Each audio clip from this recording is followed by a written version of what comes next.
सम्माननीय व्यासपीठ, गुरुजन वर्ग और यहाँ पर उपस्थित आप सभी को स्वतंत्रता दिन की हार्दिक शुभकामनाएं। इनकलाब जिंदाबाद।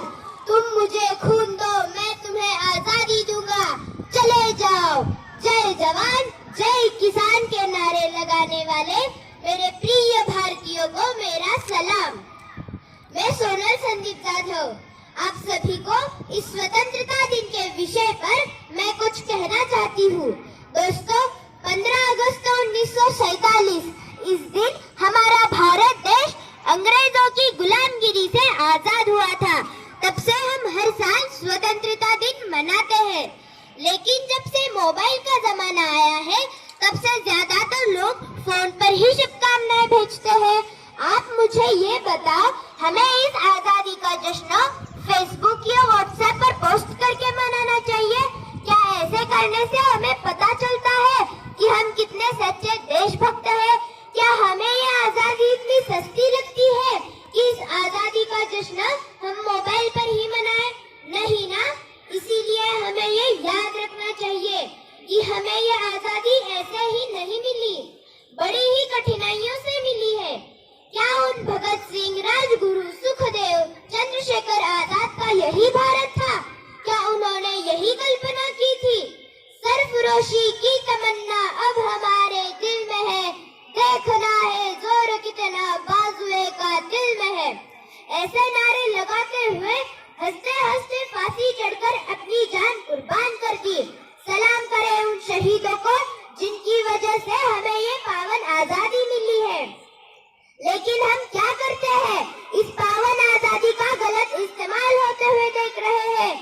जात पात, भेदभाव, घूसखोरी, भ्रष्टाचार, लूटपाट, मारपीट, स्त्री हत्या और क्या कुछ नहीं। कुछ लोग तो ऐसी भावनाएं रखते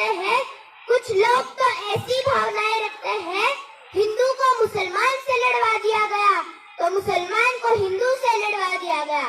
किसी को लगता है हिंदू खतरे में है तो किसी को लगता है मुसलमान खतरे में है। अरे मेरे वतन वालों, जरा धर्म की पट्टी उतार कर देखो, पता चलेगा हमारा हिंदुस्तान खतरे में है, हमारा हिंदुस्तान खतरे में है। धन्य है इस देश की माताएं, धन्य है इस देश की माताएं जिन्होंने ऐसे वीर पुत्रों को जन्म दिया। उन्होंने अपनी जिंदगी देश के लिए कुर्बान कर दी। ऐसे वीर पुत्रों के लिए मैं कुछ कहना चाहती हूँ। जिस दिन तू शहीद हुआ था, न जाने किस तरह तेरी माँ सोई होगी। मैं तो बस इतना जानू, तुझे लगने वाली गोली भी तेरे सीने में उतरने से पहले 100 बार रोई होगी, 100 बार रोई होगी। दोस्तों, सरहद पर खड़े सैनिक हमारे देश की और हमारी हिफाजत करते हैं, लेकिन हमारी सोच आज का नाश्ता, कौन से कपड़े, कितने रुपए कमाने और हमारा घर परिवार बस। अरे मेरे देशवासियों, कभी कड़ाके की ठंड में ठिठुर के देख लेना, कभी तपती धूप में चल के देख लेना, कभी तेज हवा और बिजली की कड़कड़ाहट में बारिश में भीग के देख लेना। कैसी होती है हिफाजत अपने देश की? अरे कैसी होती है हिफाजत अपने देश की? जरा सरहद पे जाके देख लेना, जरा सरहद पे जाके देख लेना।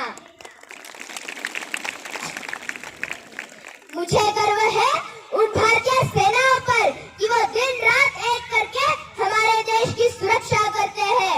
मुझे गर्व है उन तमाम शहीदों पर जिनकी वजह से ये आजादी संभव हो पाई है।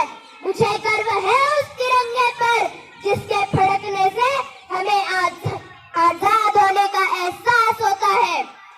दोस्तों, अगर मेरी जिंदगी में इस भारत के लिए एक सैनिक बनकर कुछ करने का अवसर मिले तो मैं पीछे नहीं हटूंगी, डटकर उसका सामना करूंगी।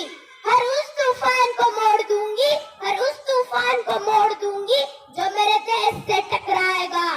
चाहे मेरा सीना हो छल्ली, चाहे मेरा सीना हो छल्ली, मेरे देश के तिरंगे को कभी झुकने ना दूंगी। दोस्तों, अगर कोई पूछे मेरे